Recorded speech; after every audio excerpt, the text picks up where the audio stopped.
Good afternoon, good morning, or good evening, wherever you are in the world. Ni hao, konnichiwa, namaste, mahaban, hatujambo, sawabona, buenos dias, guten tag, or bonjour. Welcome to all of you, wherever you are, and many apologies if I missed greeting you in your own language, but I hope that you will have the chance to teach me in the future. And of course, apologies for my poor pronunciation. We would love to know where people are listening in from today. So please let us know a little bit more about yourselves in the Q&A box at the bottom of your screens.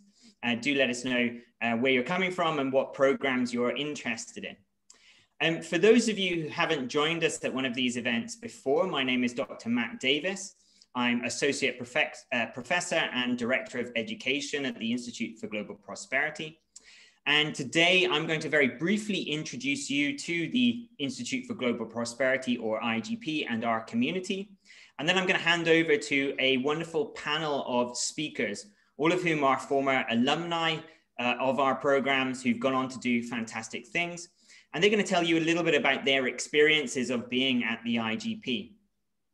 And today we won't be formally going into the details of our two programs, but those two programs are the MSc Global Prosperity and the MSc Prosperity, Innovation and Entrepreneurship, which we like to refer to as MSc PI. And in terms of structure and content, we won't be telling you much about that today, but you can ask questions about that if you'd like to do so. And you can also find out a great deal more about our programs, their structure, their content via the IGP website and through presentations on our YouTube channel. And I think we'll put that up in the chat function as well, so you guys have the links. So what we will be focusing on today, though, is more about the experience of being at the IGP, the student experience and the sense of community that we try to build. And I hope we've got some fantastic speakers who can talk to that. So before going any further, though, let me just explain a little bit about how this process will work. In terms of the agenda for today, I'm going to say a few more words, and then each of our panelists is going to speak for around about 10 minutes or so, and then we'll move to a question and answer session. We're using, as you will all know now, the webinar format in Zoom, and we have a reasonable number of attendees, about 40 or so. So unfortunately, not everyone can speak. But if you have questions, what you can do is type them into the question and answer box by clicking the link at the bottom of your screen. And what we'll do is we won't take questions during the presentations, but instead we'll collate those questions and then address them at the end. And if you'd like to address your question to a particular panelist, that could be one of our three alumni or to myself. That would be wonderful. And then I will read out and put the questions to the panelists or indeed to other members of the IGP team. So let me begin today by introducing our three wonderful speakers, all students that I've had the great privilege to have taught and to have worked with over a period of time. So firstly, we have Mr. Will Hennigan. Will is from the US and graduated from the IGP with distinction in 2018. Will went on to Oxford to do a DPhil, which is the Oxford version of a PhD in political science. But he took leave from Oxford to work on the Biden-Harris transition team last year before joining the new administration. And while at the IGP, Will studied social network analysis, social policy, and different methods to quantifiably measure social capital. He also previously worked in the Obama administration, at McKinsey & Co., and on a number of US political campaigns. We then have Mr. Shuaib Jalal-Eddeen. Shuaib is from Nigeria and has recently graduated from the MSc GP program with a distinction in 2020.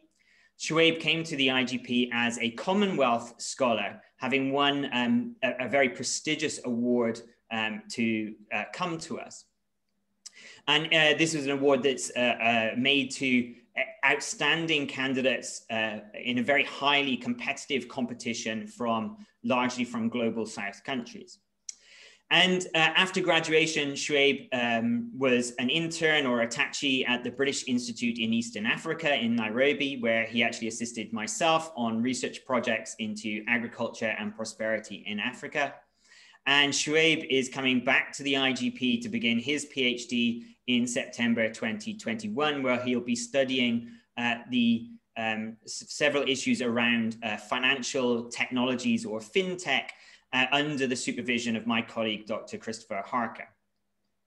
And finally, last but not least, Miss Tianzi Li. Tianzi is from China. She graduated from the MSc Global Prosperity with a distinction in 2019 and is currently doing her PhD with us at the IGP on financialization, debt, and the Chinese housing market.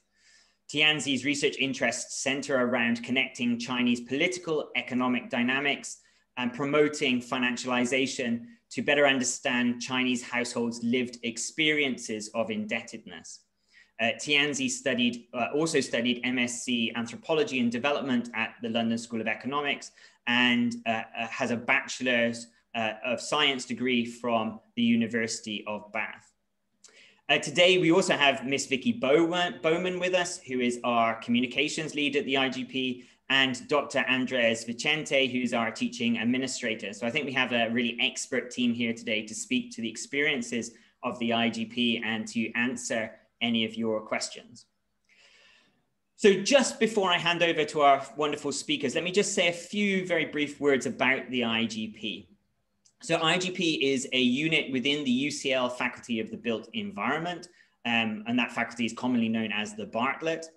And our mission is to question what prosperity is, how it is defined in heterodox and plural ways by communities around the world, and to de-link ideas of prosperity from the quite simplistic growth-based economics and mass consumption that have caused so many problems in the current world.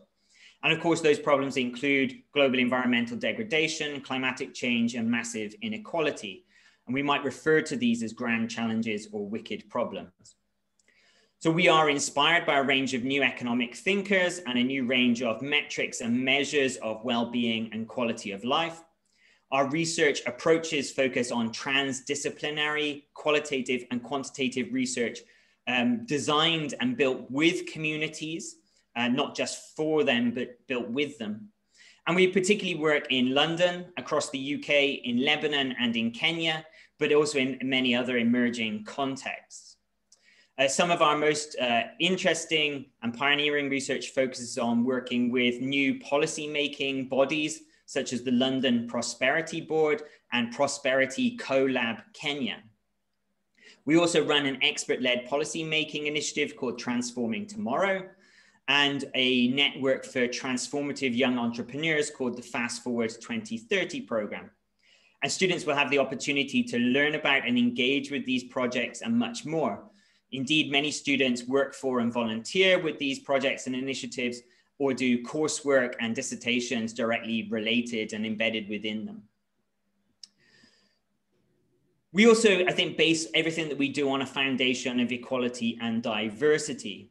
So we want the brightest minds and the best original ideas from around the world. And we strongly believe that the future requires a multiplicity or a plurality of ideas, values, and knowledges which challenge many current orthodoxies. And we see ourselves not as a separate group of teachers on one hand and students on the other, but rather as a community that's engaged in research. And we want students to not only learn, but to come here to help generate new ideas, new values, and research contributions. In fact, we want you to be at the forefront of our helping us develop our thinking. We expect you to become then part of our research community, to contribute to it, as well as to learn from us, and indeed to learn from each other. And every one of you will bring particular expertise and benefits to the cohort that you form part of. So I believe that our wonderful panel today typifies that research-led engagement and that sense of community that we aim to develop. And of course, it's been hard to develop that community online over the last year, but I think we've had some successes on building a digital and online community. But hopefully we expect to be able to see all of you in person next academic year, where you can become part of that, the reflourishing of that community. So I'm gonna now step away. You've heard enough from me, and I'm gonna hand over to our first speaker, Mr. Will Hennigan. Will, thank you ever so much for joining us, and the floor is yours.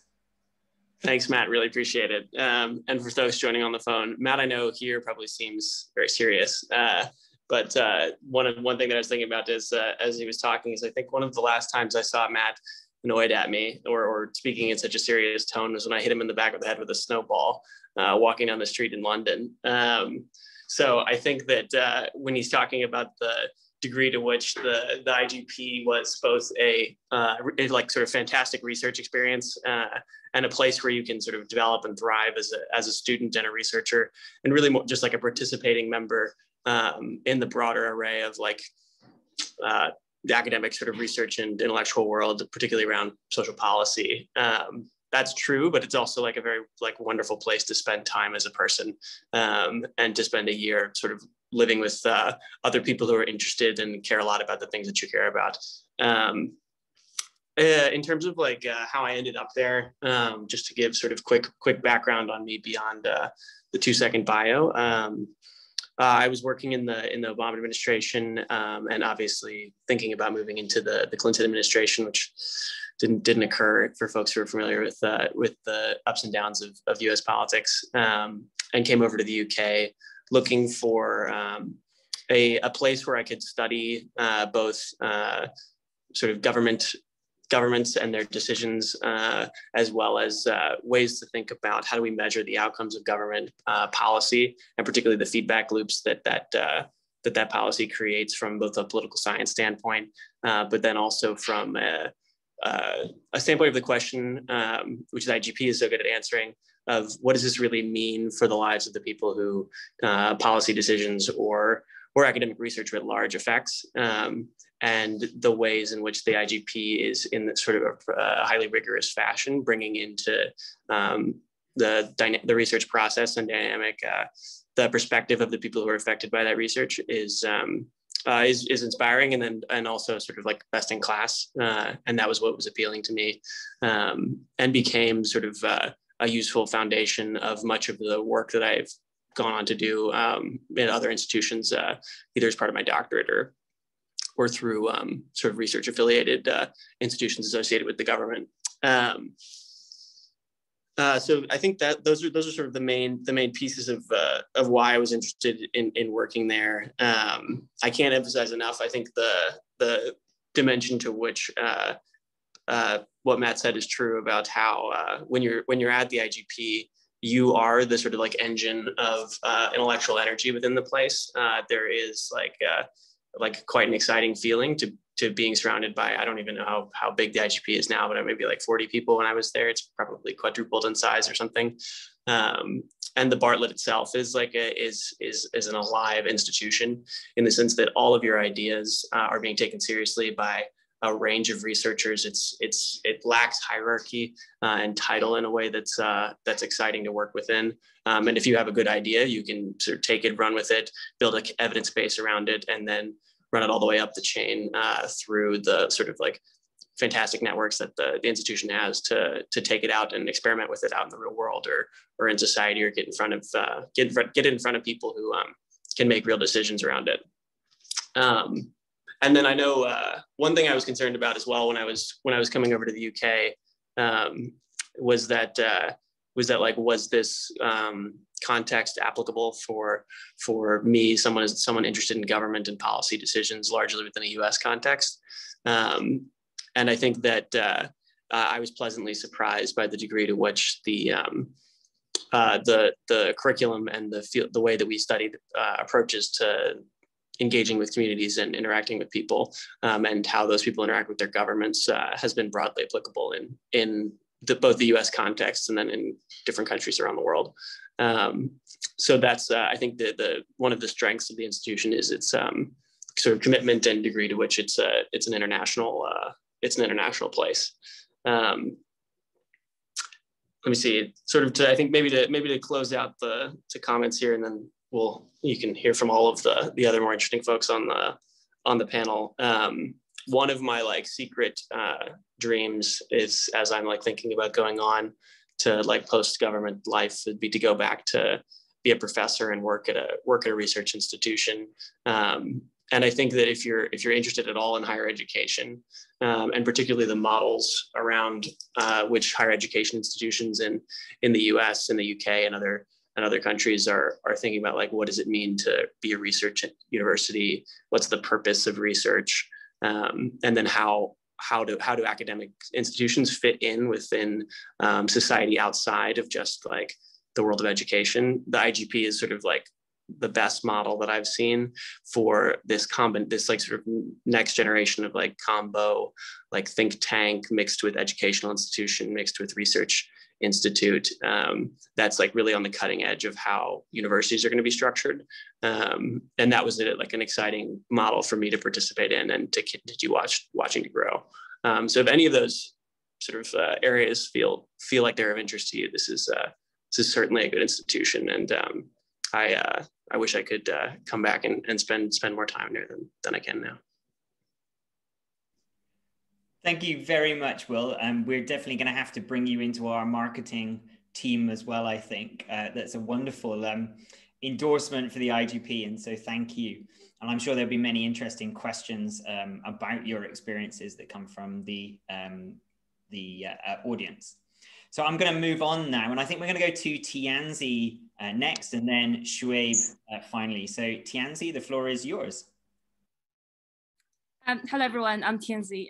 Thanks very much for inviting me to this event. As Matt has introduced me earlier, I'm from the 2018 to 19 cohort. And then after graduation, I stayed in IGP and to do my PhD studies.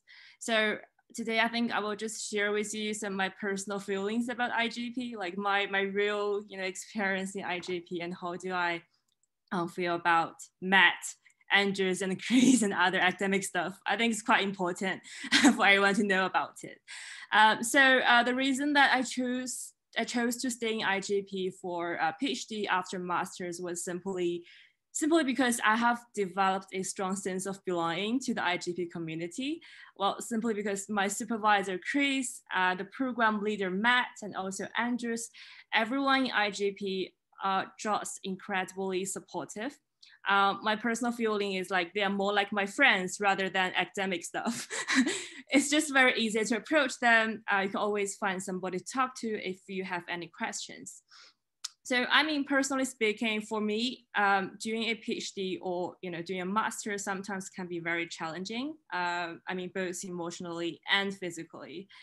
I chose to stay in IGP because I prefer to undertake this challenging work in a quite supportive environment where I feel valued, included, and also empowered.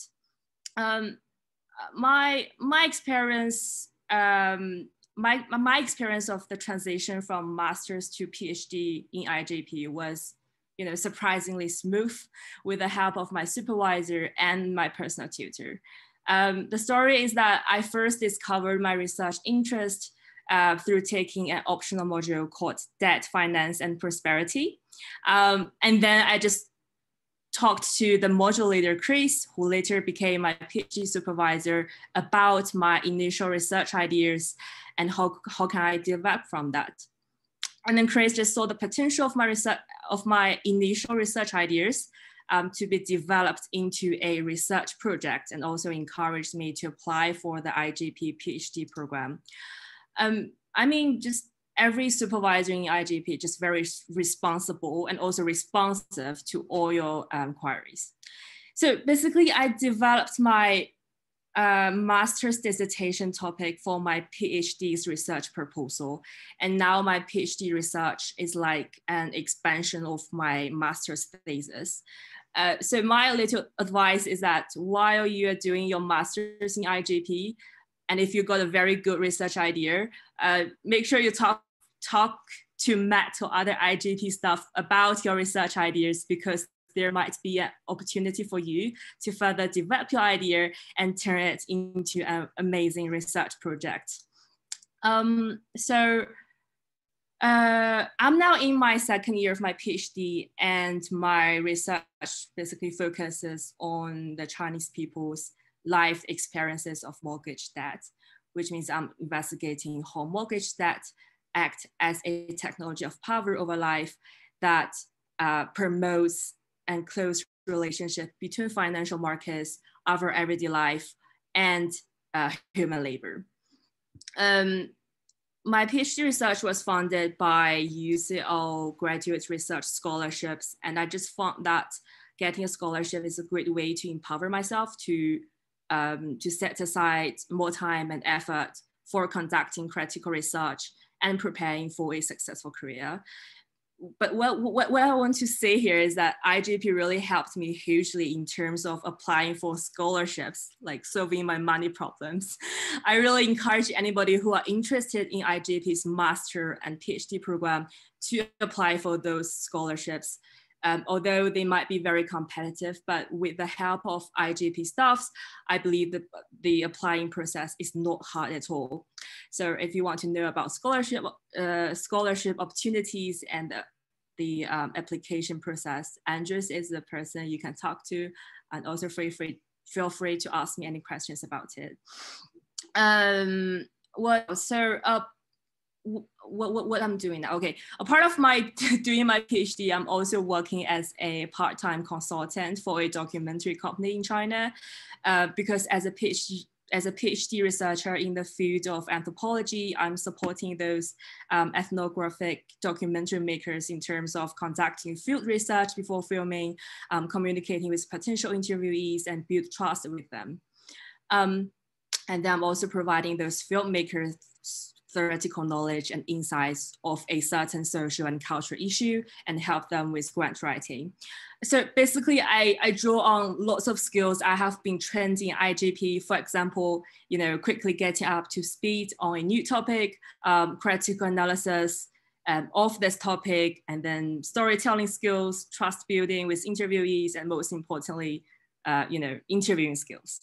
So these skills I have developed in IGP as a researcher really complements the documentary producer's technical expertise. So it's like a win-win situation. While I'm helping those people to make films, I'm also use the medium of film to showcase my research findings. So the last point, I'm also work for IGP this year as a postgraduate teaching assistant, besides supporting teaching online classes, writing labs, and research methods module. I really thank IGP for providing me this opportunity, because before this, I have always been a student and never thought I could teach. So this teaching assistant opportunity really opens a door for me. Basically, it prepares me well for a future career, maybe in teaching, and motivates me to maybe start a career in the academia after I finish my PhD. So thanks a lot, IGP, for this. Overall, that's my experience in IGP and what I'm doing now. So I hope the story will be inspirational for some of you, and thank you all for listening. Thank you very much, Tianzi. So obviously Tianzi really embodies our community in that she enjoyed her first year so much. She's decided to stick with us for at least another 3 years. And we could not have been more delighted about that process. All of you may come here and end up reading some of Tianzi's work. Certainly her master's dissertation is now a working paper for the IGP. It's something that I'm starting to put on reading lists for people because it really is of the very highest quality. So thank you, Tianzi. Tianzi, you also gave me a good reminder that I should just mention something about our scholarships. So we have the potential for 2 Commonwealth scholarships for the current year, one for each program. So one for the MSc Global Prosperity and one for the MSc Prosperity, Innovation and Entrepreneurship. And those are full scholarships, so fees and a stipend. And they are, though, very, very highly competitive. And we have been very successful within the university to have access to these. I think there are only 9 or 10 for the entire university, and we have 2 of them as a small, relatively small department. Well, we have 3 scholars this past year, and we have 2 for the coming year. So actually last year, our applicants were so strong, we gained an additional scholarship on the basis of that. We also have some fee waiver scholarships for Black, Asian and ethnic minority students which are about to be advertised as well. So there's another great opportunity there.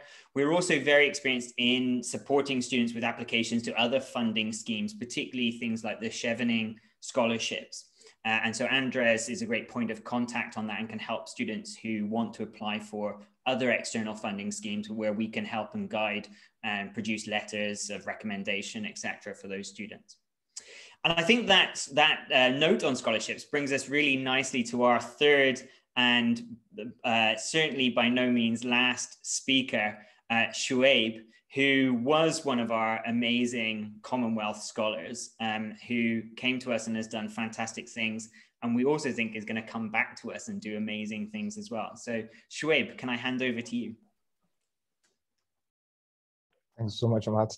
Thank you for the introduction. And thank you for inviting me to speak today. My name is Shuaib, and I was a Commonwealth scholar at the IGP. So I guess I'm here to kind of share my experience of the Masters as one of IGP's Commonwealth scholars, and then kind of give you guys a bit of a background about myself. So prior to coming to the IGP, I studied accounting in Nigeria. I'm from Nigeria. And then I've lived all my life in a conflict zone. So we have insurgency, Boko Haram and stuff like that.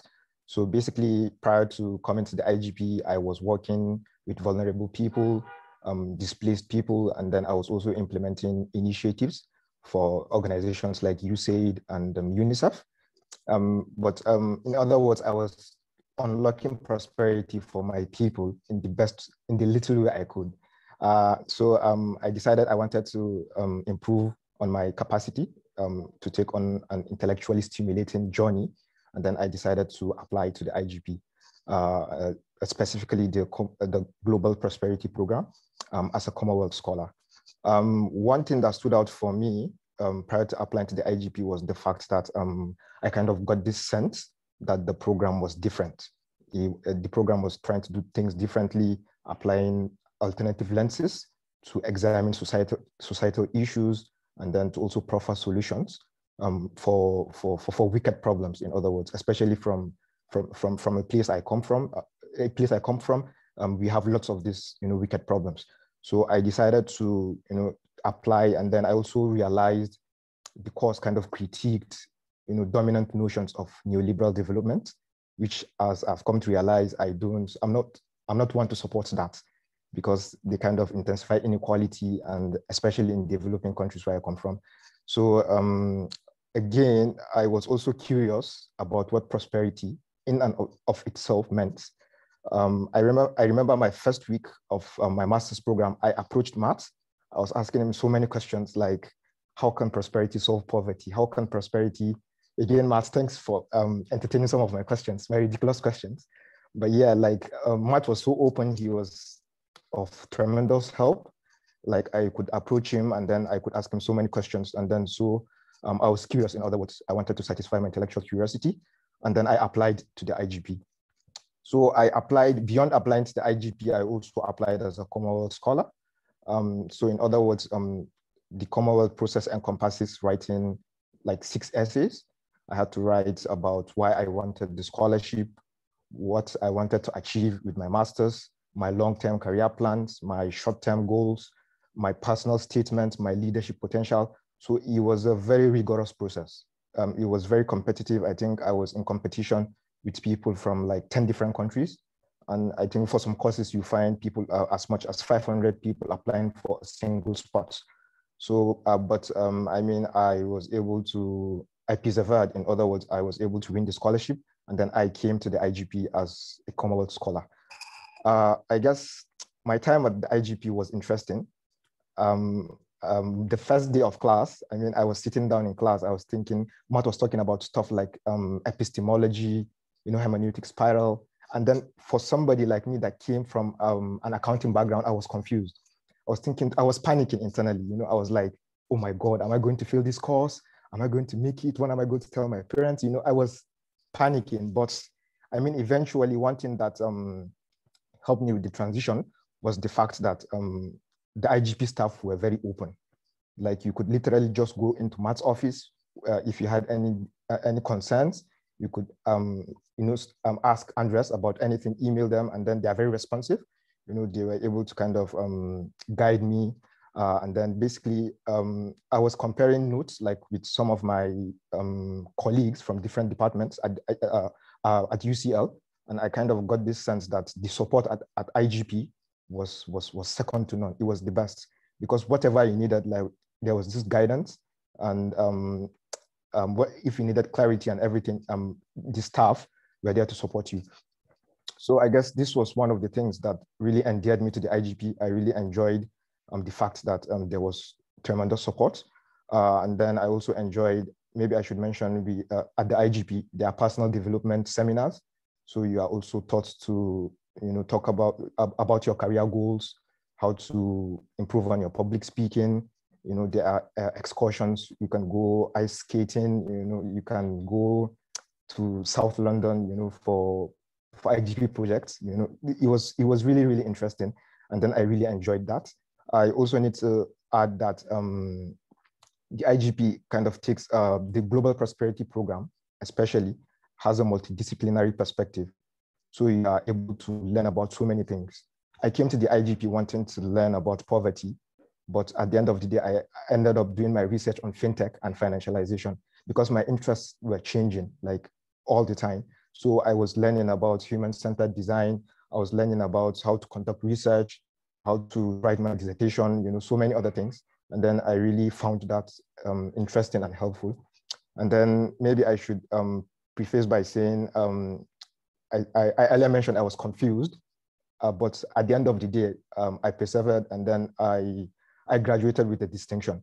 So I think the fact that if I can do it, in other words, everybody can, right? So I guess my last point is, I don't know if we have any CSC Commonwealth Scholarship applicants here that are joining us on this webinar. I guess, like Tianzi mentioned, one thing with the IGP is they help you with scholarships. They really assist you when you apply for the scholarships, right? They guide you, they give you feedback, even if you don't get it, right? So I guess one thing I should say, or an advice I should give to this Commonwealth Scholarship hopefuls, is the fact that you need to ask yourself why you want the scholarship, because like I earlier mentioned, I had to write 6 essays, right? And they were really, really rigorous. So you need to ask yourself, you need to introspect, why do you need this scholarship? And then what makes you different? Do you have awards? Do you have publications? So many other things you need to take into account. And then I guess mentoring is also important. I guess this is one of the reasons why I'm here on this webinar, in case anybody needs mentoring, not just for the scholarship, even if it's about any IGP courses or modules or assessments, rather you guys are able to, you are free to reach out to us, right? I also plan on going back to the IGP for my PhD, under the supervision of Chris. Just like Tianzi, I'm also building up on my master's dissertation. I'm expanding on it. So I guess to sum it up, to sum up my experience, was it intellectually stimulating? It was. But will I do it again? Will I come back to the IGP? Definitely. I mean, I'm looking forward to coming back to the IGP for my PhD. And then I'm really hoping it's going to be a very intellectually and interesting journey. So thank you so much for inviting me to this webinar. Thank you so much, Shuaib, and what a wonderful, wonderfully humble way of presenting your experience as well. And I think you are right in some ways when you say if you can do it, anyone can do it. But you are also a very special individual in terms of your ability to take on some of the challenges that you've faced in coming from where you've come to where you are now. I think Shuaib in many ways embodies the journey that I think a lot of students go through when they come to us. So a key thing that for me is to see potential and then to try and cultivate and nurture that potential. And we want to do that. We want to inspire and support people so that they go on to do impressive things. And every year we get many, many students where you see that wonderful journey that they go on from where they begin to where they end up at the end of the process. So we have quite a few questions that have come in. I'm going to try and just sort of push some questions together when there are some similarities. And so we've got some interesting questions about actually about welfare in the United Kingdom and universal basic services. And I hope that the people who've asked those questions won't mind if I hold those back for just a moment. So we put some questions to the panelists, and then perhaps the UBS questions might be something that I have to address. And so I think we'll go to Yingying Liu, your second question. So you ask, how have previous students in the Global Prosperity Program gotten involved in the various research projects in Kenya and Lebanon? So I think we have Shuaib here, who has worked on Kenya research and who might be able to tell us a little bit about that. Before we do that, I think I'm going to go to Will to actually tell us. Will worked within and around the London research that we do, and I think built a really exciting case study and dissertation that's played into further IGP research. So I don't know if Will might kick us off and tell us a little bit about that experience, and then I'll come to Shuaib. Sure, no problem. And Matt putting me on the spot to remember my dissertation.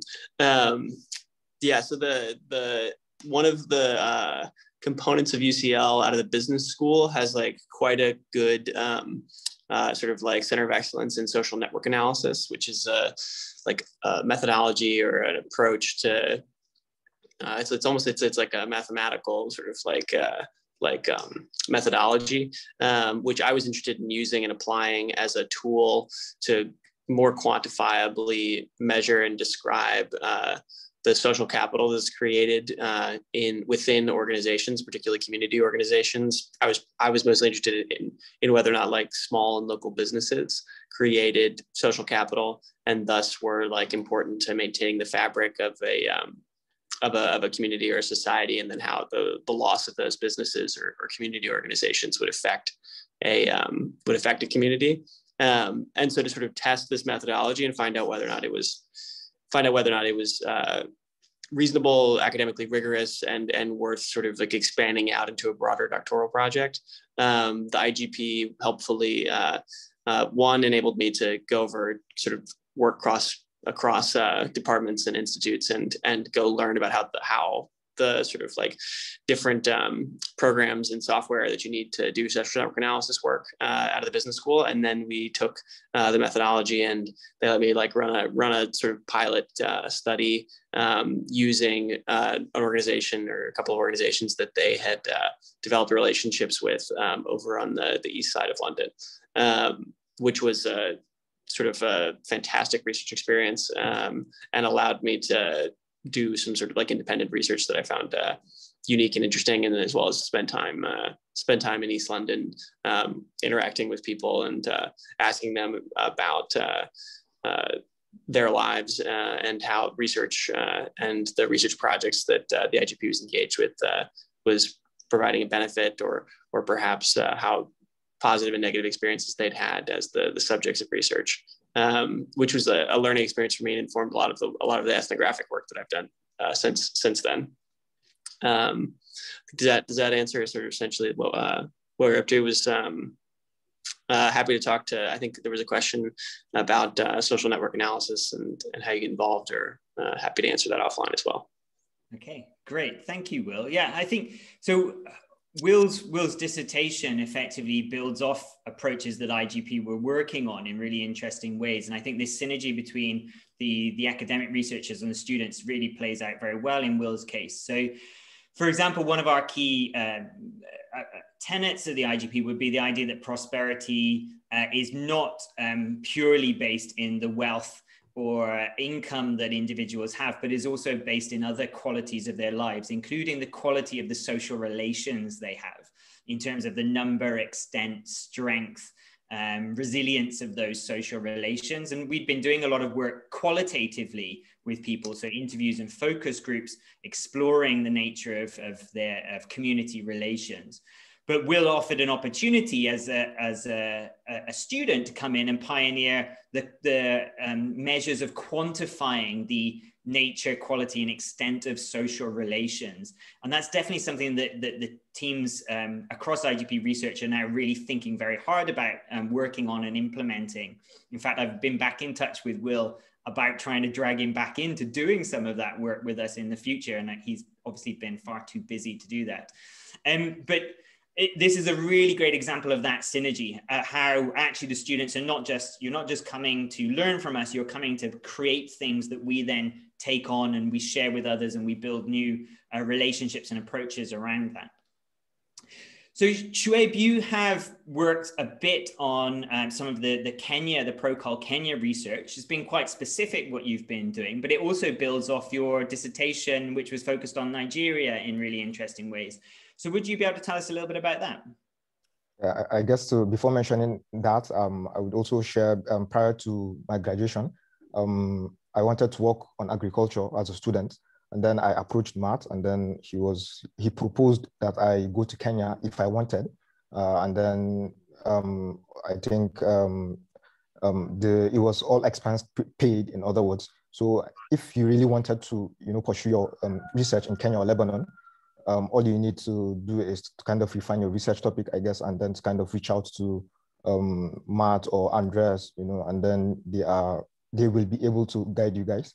And then so afterwards, Matt again referred me to the British Institute in Eastern Africa. So after my graduation, so I worked assisting him with his project in agriculture and Eastern Africa. In other words, since my dissertation was on fintech, I kind of did the fintech bit. So I conducted surveys of numerous fintech companies and applications in Eastern Africa. And then it kind of complemented the work that Matt was doing. So my attachment was for 3 months, and then because of COVID, I couldn't go to Kenya, but the plan was to go to Kenya. But yes, if anybody wants to, take on research in Kenya, Lebanon, I think Tanzania as well, the IGP is happy to, assist with that, definitely. So, yeah, thank you very much, Shuaib. So I think it's important to note, we don't have sort of a formal program of attaching all students to specific research projects and then funding those students to go and travel all around the world to do research. We actually work on a slightly more informal basis with this. So students can develop their own projects and their own direction and run their own dissertations. But then students who want to work within our existing projects are very strongly encouraged to do so. And some of those students might work on existing data that we have, processing and analyzing that data. Others might get really directly involved in field research, which was the plan for Shuaib, but COVID sort of got in our way a little bit. So Shuaib then worked on secondary data and information. But for example, we've had students go out to Kenya, we've had students go out to Lebanon, where they're working as part of the existing research team and funded as part of that research team because they're going to do a job that really helps that research team. So I've had students come and work on doing interviews with policymakers around the energy transition in Kenya. I've had students work with communities, helping them map biodiversity in the Masai Mara area and the Marakwet area of Northwest Kenya. So students regularly sort of embedded in our programs, but it really also comes from you guys. What is the project you want to do? What are you interested in? Then how do we help you facilitate that?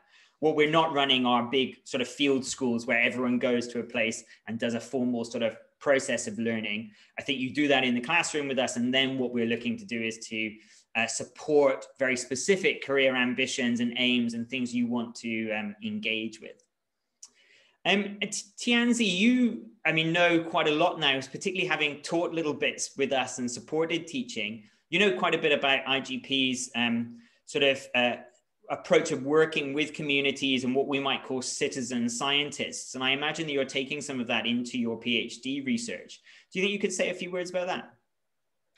Yeah, I think the citizen scientist in IGP, basically, is that the citizen scientist, the IGP oriented? I'm not sure about that, but I think all the IGP projects are using it like as a way to do research. Yeah, citizen science is a field that's been around for quite a long time, and it has numerous different sort of trajectories or components to that. But the key tenet really is that you do research where you actually design and build the research with a community, and then the community actually undertake much of that research and are actively involved in the analysis of that research and drafting and working on developing the outcomes from that research. Yeah, that's a very great explanation.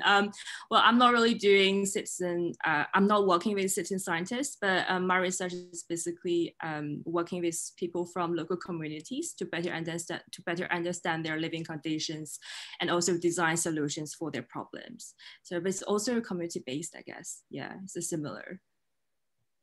Cool. And I guess one of the other key aspects of citizen science is the idea that what you're trying to pull into your research, and then your research that it affects perhaps policy making, is a multiplicity of values, ideas, perspectives. So in many ways, it's about crowdsourcing a diversity of understandings of the world, rather than working towards rather singular or universalizing understandings of the world that often emanate from very technical specialists in the global north. And I think your PhD is certainly embodying in that aspect of it, Tianzi, right? So we have another question, so a bit more directed definitely towards the panelists here. So from an anonymous attendee, for all the panelists, what impact do you feel the IGP Masters has had on your career prospects? Tianzi, can I come to you first on that? Yeah, I think the year IGP was a life-changing year for me, because I never thought I could do a PhD, to be honest. So IGP definitely provided me this opportunity to further develop my research into a PhD project, and also by teaching students in IGP, I think I really want to become a teacher in the future, maybe, or a professor in IGP, I don't know. But definitely it opens lots of doors for me. So I have lots of options to choose from. Fantastic. And Shuaib? Yeah, definitely. My career is kind of research oriented. So I intend to pursue research oriented. So, and then at the IGP, I was able to conduct as much research as I could. And then it kind of made me confident, more like a subject expert. So I'm able to talk about anything like confidently, and especially on fintech and financialization. And then the fact that I was able to attach at the British Institute in Eastern Africa, also, it was really, it was one of the things again. And then I also need to add that I intend to apply for a PhD. Actually, I'm coming back in September. I've applied and then I've gotten my offer. So I guess after my PhD, I intend to go into teaching, just like Tianzi, or consultancy, or maybe work for the Africa Development Bank. I'm doing work to unlock prosperity on the African continent. So yes. And Shuaib, do you feel like your time at the IGP has sort of opened a series of opportunities? I mean, one of the things that's a challenge with our programs is that they are very broad in terms of what we cover.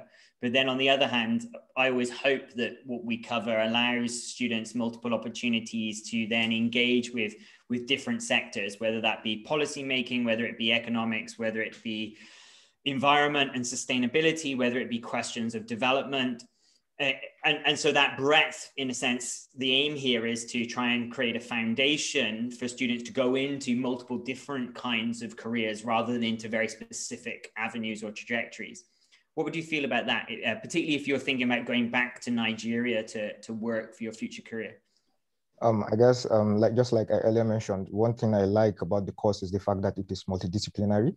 So I was, beyond research, I was also able to learn so many things. Like social innovation labs, for instance, and then like human-centered design.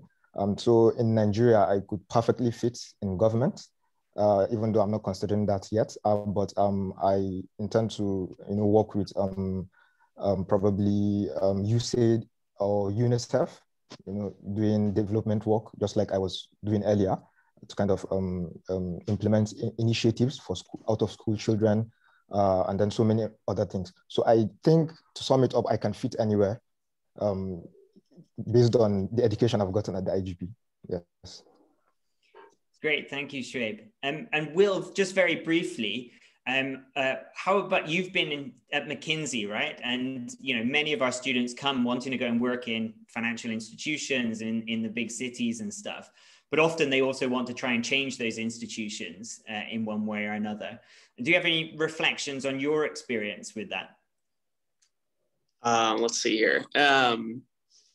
Yeah, I think in terms of moving from the IGP into the private sector, which was it was like a relatively easy transition. One of the strengths of the IGP to which Matt alluded is the degree of breadth. It's like having a fellowship at like a think tank or something like that. And so it's super helpful once you get there to basically like begin the process of like finding an area that you want to go deep, and then taking it to the nth degree with the resources that you have available, which I think when I was what allowed me basically to move into the private sector fairly fluidly, and like many of the skills and things that I'd worked on or like had the freedom and support to teach myself, particularly around like network analysis or different kinds of quantitative analysis at the IGP, were highly valued in that sector. But I think the way that it allows you to do that is because it's so deeply flexible that as long as you're self-directed, there's a sort of like an infinite number of resources to take advantage of. Brilliant. Thanks, Will. So we've still got quite a lot of questions here, and we might run out of time, I'm afraid, but we'll try and answer them, the ones we don't get to, with a written response to you guys. And we've got a couple for Tianzi, who I know has to leave in just a moment. So I'm going to put them to Tianzi right now. Tianzi, there's one question, which is, would you share tips on managing your time when you're working to contribute for your country, but also doing a PhD in the UK? And there's another question for you, Tianzi, which is, what kind of jobs would you like to do with your PhD? And the person says, I used to think the choices can be teaching at college, but I don't have many ideas. Thank you. Great question. Thank you very much. So the first question about tips on managing times of contributing to my country. To be honest, I don't think I'm contributing to my country, but definitely if my research can simulate some discussion around Chinese housing, then that's a very good thing to me. But in terms of managing times and also doing a PhD, it's really hard to manage, to be honest. Now I'm doing lots of part-time job, for example, teaching assistant. I'm also a consultant to a documentary film company. My idea is I never try to manage them. I focus on one thing only and then move to a different thing when I finish the thing I'm doing. So because now I'm in China, I'm doing my field work in Yunnan, and also I'm teaching during nighttime because of the time differences, and I'm doing my interviews and my part-time work during daytime. So that's the way I manage my time. It's I really didn't pay attention to managing times, but because it's really hard to manage at all. So the second question is, what do I want to do after graduation? Like I said before, I think there are lots of options for me to choose from. For example, like recently I have been cooperated with 2 documentary makers to produce a social observational documentary about Chinese people's housing experiences, especially their mortgage debt struggles. And this topic is very much linked to my research topic. So it's really good for me to provide lots of anthropological value to the filmmaking process. So one option for me is to be a filmer, maybe, to produce many how to call it, Matt? Sorry, like visual anthropological films. Yeah. I forgot the name for that term. Yeah. In China or in UK, but for now I'm very interested in filming, and also teaching is another option for me, of course.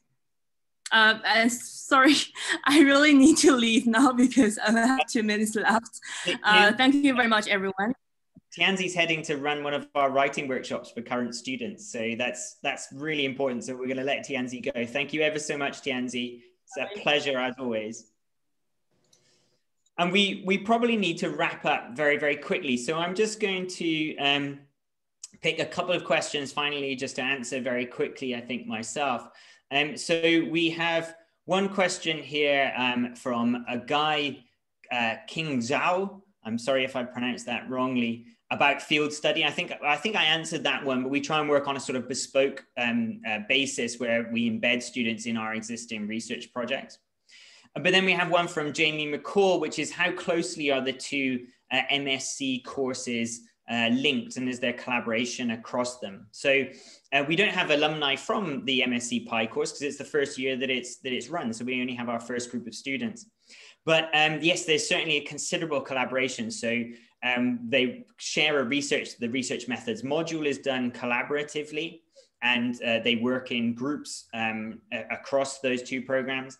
We have created social groupings, which are across the two programs, so you get to interact with across those programs. And we are encouraging students with similar dissertation projects and some similar courseworks to start interacting together. And then there are other initiatives where people come together. So particularly the Fast Forward 2030 program for young entrepreneurs. We've got a series of ways of engaging both programs with that initiative.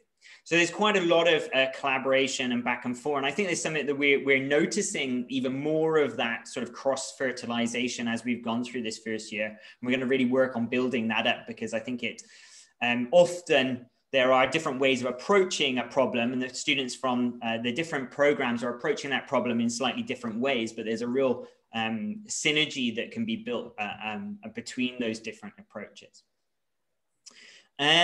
There's one question then that I'm going to just draw on for the last one to make our panelists work just that tiny bit more. So Lachlan says, thanks for all the info so far. The IGP and the IGP programs offered sound really interesting. Here's a tricky one, guys. So what did the panel not enjoy about the IGP? And be gentle, but be honest. And Will, why don't you go for it? Yeah, so probably two pieces of it. One, UCL, I think while we were there, was undergoing like a dramatic reconsideration of its like purpose and size, and there was just like a lot of bureaucratic components to it that it was like working on.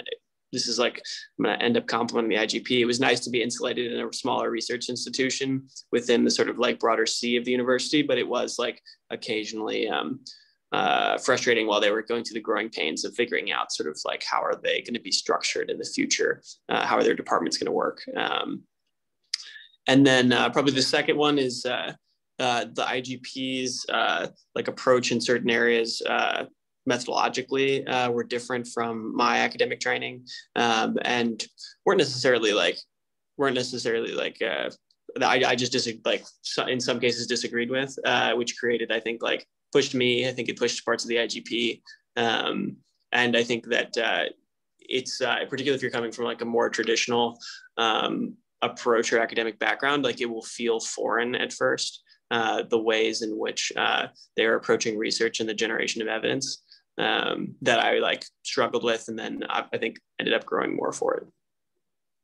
Well, that's great. Thank you very much, Will. And I think there is a real power in some of the perhaps not discomfort, but the fact that people are coming with different approaches, and actually as students are questioning our methods, and then actually resulting in collaborations and give and take and extensions of what we do, and a modification of what we do. So we are not an established discipline where there is a canon and a way of doing things. Rather, I think we're at the forefront of working out, well, what are the right kinds and best kinds of approaches to the world without being beholden to that disciplinary canon. And people like Will, really coming in and questioning some of that, but in a very productive and engaged and constructive manner, is absolutely fantastic. That's precisely what we want to be doing, right? And Shuaib, very, very briefly, what things didn't you like besides the cold weather in the UK? I was about to mention the cold weather, but other than that, I think, when we were doing the masters, there were strikes. So I think it's not really an IGP specific problem. It was a UK-wide problem. So the fact that there were strikes, we couldn't really interface as much with some of our professors, and we were kind of left to kind of figure things out for ourselves in a way. But other than that, I think I didn't have any issues really with the IGP. I really enjoyed my time at the IGP. Yes. Thank you, Shuaib. So to finish then on what the things people didn't like, but to have such nice comments about the fact that there was very little that you guys didn't like, I think is actually to finish on a positive note. So thank you very much. Thank you to Shuaib and to Will and to Tianzi for wonderful contributions. Thank you to all of the attendees for your questions. I'm very sorry that we didn't get through all of the questions. We had a flurry that came in towards the end, but we'll try and get some written responses back to you. And otherwise, you can send us an email and ask your specific questions as well. We're always delighted to respond. Thank you very much to everyone. I hope you have a wonderful rest of your days and hope to see many of you again in the future. Thank you, guys.